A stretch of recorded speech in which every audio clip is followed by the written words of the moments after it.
hit say record.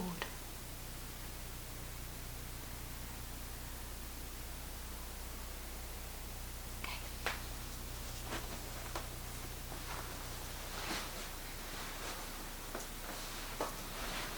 Thanks.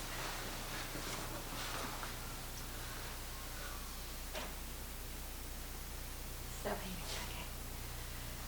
Hi Robert, welcome back. Thanks, Sharon. Great to be back again. Love speaking to you. Thank you. Thank you. We always have fun together. We do. Now, today we're going to be talking about self-healing, Yes. self-love. Yeah. And it's something that I work with a lot with my clients because I have the belief that underneath everything, whatever dysfunction we've got, if we can come back to self-love, we can heal so much. We push so much away because we don't feel worthy or whatever it is for us. So I'd love to pass it over to you. Okay, sure. Yeah, yeah. I agree. It's one of the prerequisites if you're going to be in a long-term healthy relationship and you don't love yourself, you're going to be looking to get that validation from outside yourself. And that's what the ego mind is always looking for. It's programmed since the beginning of time for self-preservation, to look outside the self. The problem is after a while you have to have your own identity, which includes self-acceptance, self-forgiveness, and self-love. And I think that when that happens is that we can really connect into that core place of unconditional love that we all deserve. And that really ignites our free will to step out into the world and to create. It's a very beautiful thing. Yeah, and I think so many of us, even though we've done a lot of work on it, it's a constant journey to be able to uncover and love ourselves more. Yes. And so I think one of the things is that when people do work on themselves, they have to get a sense that everything they need is already within them. That inner person, that soul vibration, has enough gifts and talents for many lifetimes. And we could never develop them all in one lifetime. But yet there's this deep centered urge to bring our love out, our self-love and our self-acceptance, to bring that out in expression of creativity. And when we do that, we have a sort of sense of self and independence that makes our relationships much richer and much more powerful, much more dynamic, whether it's an intimate relationship like you and I discuss so often, or whether it's work-related relationships or friendships and things like that. So it's of critical importance. I think one of the ways of connecting to that inner person is by letting go. All transformation, all healing, all change means embracing the old way of being and just letting it go so a newer place can emerge. And I think, it's just part of human nature is that we get into comfort zones. And it becomes a rut, and we feel like, it's like, I'm stuck in this. And we create the self-limitation. We have a self-image that has nothing to do with our emerging greatness as a human being. We don't even scratch the surface. And I think that's what I get excited about. That's why, even after 27 years of supporting people and guiding people, I'm still working on myself, and it's never ending, as you know, because you do a lot of work on yourself still. And as I keep working on myself, I keep making that comfort zone bigger and bigger, and every time I go to a new level, when you step out, there's a bit of fear, there's a bit of anxiety, and somehow, the ego part wants it to be effortless and easy and all that. But this is for anyone on a path of self-development. Yeah. It's scary. It's the hardest thing that you're ever going to do. Yeah. The easiest thing is staying in your comfort zone. Yeah. And it's really interesting because others don't see you. The others see the greatness in you. And for instance, I've been working on healing my thyroid recently. And because of my past, I didn't want to be seen. I wanted to stay small. And I had a lot of resistance to being on the front of my website, to being videoing you guys. I wanted it to be all about the experts and not about me. And it's taken me 5 years of working in the business to actually be seen. Yeah. And it's amazing because even though I know I've got work to do in front of the camera, compared to where I was, I'm definitely a lot better. But people don't see that. They don't see the resistance in me, even though it's still there and I'm still pushing my boundaries. But I'm doing it because I'm healing my thyroid, and the thyroid is about speaking up, isn't it, and speaking your truth. And so we can heal on different levels. It doesn't actually mean that we've just got to take some pills or I've got to take thyroxine for the rest of my life. I can actually heal on a completely different level by pushing my boundaries. Absolutely. And I think that's a really important point for a lot of people. Pills sort of, they mask, they don't actually get to the core, the root cause of things. And we're all a work in progress and we're all healing. Exactly. And, it's interesting, like when we stop trying to fix, we're not in a fix-it shop. We want to let go and transform. Like you use the example of psychosomatic or mind-body illness. A lot of the physical issues, inflammation and heart disease and cancer and all that, they originate in the mind. Mm-hmm. And so this is why it's so important to have good mental health and emotional health and physical health and spiritual health today. Otherwise, to the degree that we're not in truth, we often become sick. Mm-hmm. First emotionally, then maybe our thought processes are negative, and then our mind feels like we're poisoned or we're contaminating something, and then people get very ill. Mm-hmm. And even what I'm noticing, Sharon, is that even younger and younger people are getting sick. And so, as you and I had discussed earlier, is that the mind is really tricky because we're conditioned, especially in the Western culture, to think that our thoughts are who we are. Mm-hmm. And that most people are on a little bit of a wave. And when someone has a steep wave, right away in psychiatry they're called bipolar. They're given a diagnosis and given medication. But aren't we all on a bit of a wave?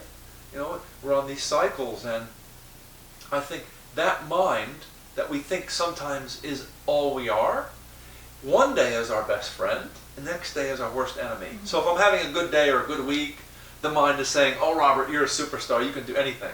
And then if I go through a week where I'm really stressed out or overwhelmed or tired or something disappoints me, the same mind will say, "Oh, you're not enough. Mm-hmm. You'll never amount to anything. You're not good enough," and all that. And the truth is, in my perception, neither one, not the high nor the low, is really who I am. The one that's observing mm-hmm. me go through this is really who I am. Yeah. And I think to hold that sacred space of the inner person, or the soul, or the higher self, is really the journey of a lifetime. Because we're so deceived by our own thoughts. If we have people collude with us, friends, let's say you have a relationship crisis, and your friends tell you it's your partner's fault. It's like that's the worst kind of collusion. Mm-hmm. Because what you're doing is you're deceiving yourself by colluding, and your friend is deceiving themselves by colluding with you. Because sometimes it's just good to see what is my part in this? How did I create this dynamic at work? How did I create this dynamic with my partner or my children or an elderly parent or whatever? And just watch and observe with no judgment. And then we can see life from that objective place where we're not attached. We're not attached to the highs and lows. We don't need to be right. Mm. The ego mind, it wants to be right. And so if I have a disagreement with you and I need to be right, my ego is attached to being right, then I need to make you wrong. Mm-hmm. And the ego will come up with all these reasons why Sharon's wrong and Robert's right. It's horseshit. Mm-hmm. It's no, because Sharon's always right. That's right. Because Sharon's always right. That's it. I'm a lady. I just haven't got that through yet, that women are always right. But I think you know what I mean. Yeah, I do. This power of observation it's come through, I'll tell you, two spiritual teachers that are really good. First of all, The Power of Now by Eckhart Tolle mm-hmm. is a wonderful book, because he's the first to admit that it's really difficult to detach yourself from the mind. But over time, through meditation and observation, you can do that. Also, Michael Singer's The Untethered Soul is another example of that, of an excellent book. Mm-hmm. Both those books came out at different times, but they were both on the New York Times bestseller list for a long time, because they're really solid books. And essentially they're saying the same thing, that the power of observation is really important. But in addition to that, I'd like to add, because some people are very left-brained and they like the science, is that both the neuroscientists and quantum physics are saying the same thing. You cannot separate the observed from the observer. So if you have the discipline, and whether through meditation or it could be yoga or some form of exercise, if you could just observe your mind and detach from the thoughts, then eventually another part of you will emerge that is deeper, that is really in touch with the spiritual essence of who we are. And it doesn't have to be, there's no ego involved. So you don't see yourself as better than this person and less than that person. It doesn't have that competitive nature that the ego has. I want to be the best at this, or I know more than this person and I've done more work on myself. And you see so often, even with spiritual people, where the ego's competing, and I make less than that person and more than that person. That's all ego stuff. It's not who we are. In that holiest of holies detachment, we can observe, and just the observation changes those steep fluctuations of the mind, where we're not so anxious one day and then sort of on a manic high the next. We can just even things out. And I think that's a beautiful thing to do, whether you do it through a certain exercise, whether you do it, I like to do it with sprinting, just observe. And I also like to do it through meditation, and I know you have your way too. This is so powerful. And so if the viewers can know that they're so much greater than their mind, and the power of the observation will strengthen that inner person, that deep sense of heart and soul, wow. Then you're in touch with your full potential, and you can start broadening that comfort zone to something bigger and bigger. And I don't think the ego won't let you do that. No, it definitely, and to let the viewers also know that there's many ways of doing that, like you said, that you like sprinting and meditation. Yeah. What I do with my clients, I work with timeline therapy. Yes. Which is, I find amazing. It's very fast to change the subconscious brain, because obviously we're not dealing with a conscious mind here. So a lot of trauma that we've had is in our younger years, and if our subconscious mind felt safe in that situation, it forms a habit, and we take that habit into our life until it doesn't serve us anymore, or even still, it doesn't serve us, but we still have this habit. So what we do within the timeline therapy is we go back to that time, we see the young person, we'll go back to that time and observe that situation, and give that the child or the younger person, the younger us, resources that they didn't have at the time, that the older person now. So the concept of us having all of what we know already, we just didn't know that we had it back then. And it's amazing that when we give that child the resources that they needed, whether it was self-love or the ability to communicate or whatever the issue was, instant change happens. And they can grow up, the child is within us, and then that child grows up into the person that's sitting before me in the therapy. And it's amazing how quickly it can all change. It's amazing. So that's a great way of, being the observer and seeing change instantly. But also I've done voice dialogue with you. Yes. Which I find amazing as well. Could you explain a little bit more about that? And I think, like timeline therapy, the voice dialogue is great because it has spatial awareness. And Helen Sidra Stone created this. It's actually a form of Gestalt that's very beautiful. You can do it by yourself. That's what's wonderful. But you don't need a therapist or healer to guide you. You could sit in different chairs, or just move the chair to different positions. And as you move, because time and space are linked, you can actually go back in time, because in the unconscious there's no time. For example, like you mentioned in timeline therapy, you can go back to a place that doesn't have the resources, and you can let that person express it. And then you could observe that that part doesn't have the resources, and then you can repair it. How could you repair it? Well, just by telling that part of yourself that I'm sorry you didn't get those needs met, and I'm going to support you now. I'm going to be your mother and father. So you can empower yourself just by letting that part speak its truth. It doesn't need to get fixed. It just needs to say, I'm scared. Yeah, it just needs to come out. It just needs to We've come been holding out. it on for so long, and it Yes. takes so much energy holding in It's the exciting. negative energy that we hold on all the time. Yeah. And it's so freeing when we let go. And the beauty of it is then that part that perhaps is disowned or been suppressed or ignored comes up to the surface and integrates into your conscious personality. And that's the whole idea of wholeness, of taking, of course, the observer is the orchestra leader, and then we can see these different parts of the orchestra, different sub-personalities. Some are healthy, some are not.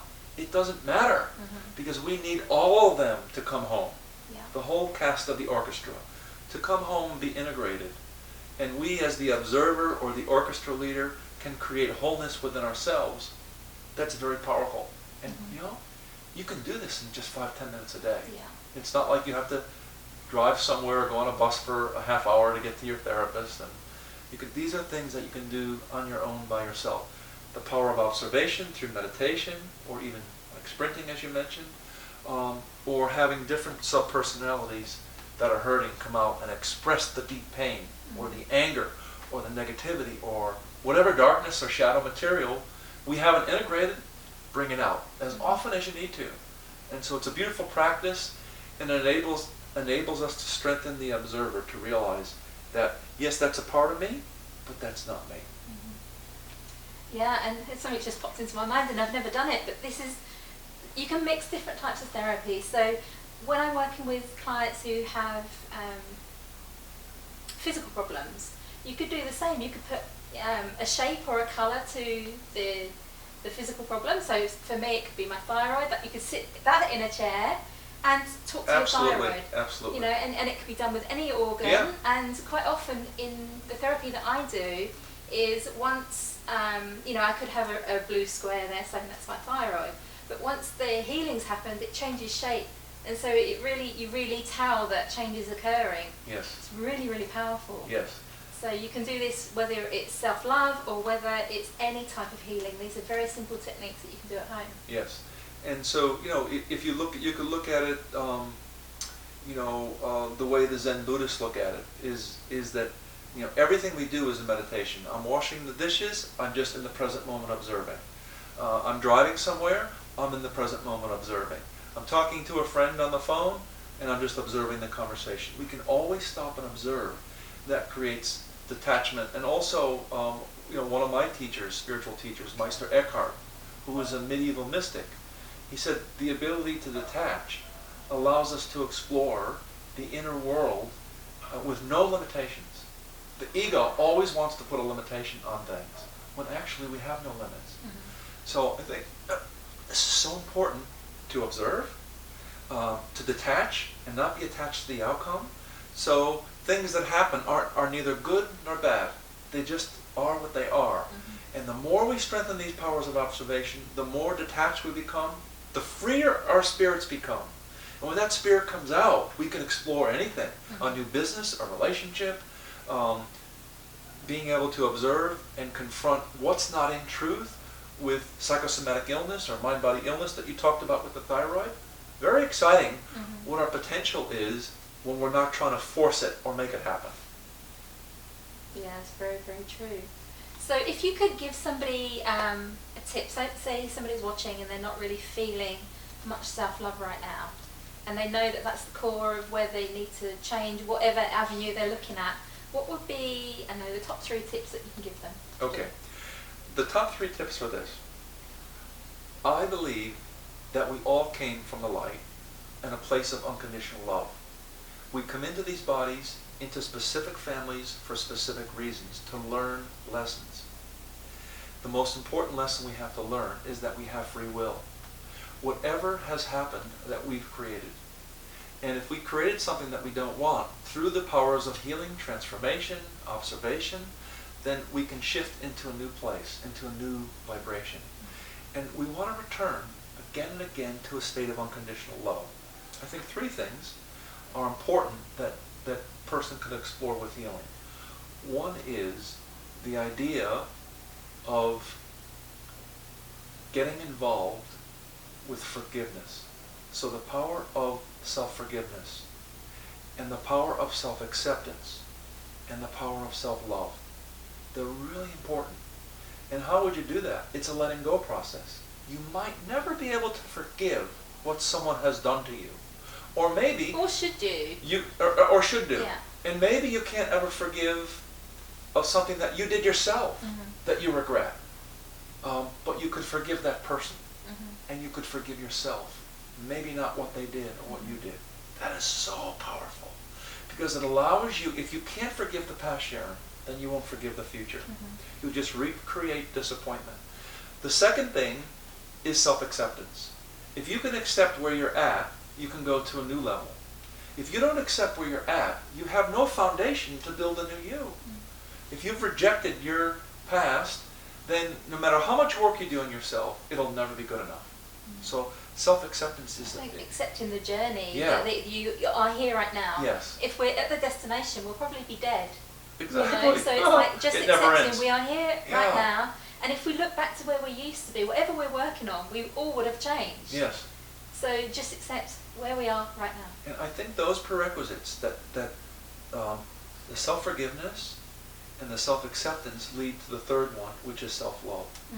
Is that, you know, we were born to love. Our natural state is unconditional love. And to return to that is such a beautiful thing. That becomes our launch pad for the soul to just bring our light out by continuously integrating that shadow. Bring our light out and do what we were born to do. Cool. Thank you so much for coming in today, Robert. It's great to I be here. love speaking to you. It's always really interesting. Thanks. I had fun. Cool. So if anyone wants to get hold of you, how will they? Okay, you could look at robertkirby.com or relationships.robertkirby.com. There's a couple of websites at the moment, and there's a couple more coming out that are exciting about business and core-energetics, so it keeps me out of the pubs. Perfect. Thanks, Sharon. Cool. Thank you for coming in. Done. Fingers crossed. Fingers crossed. It's still recording.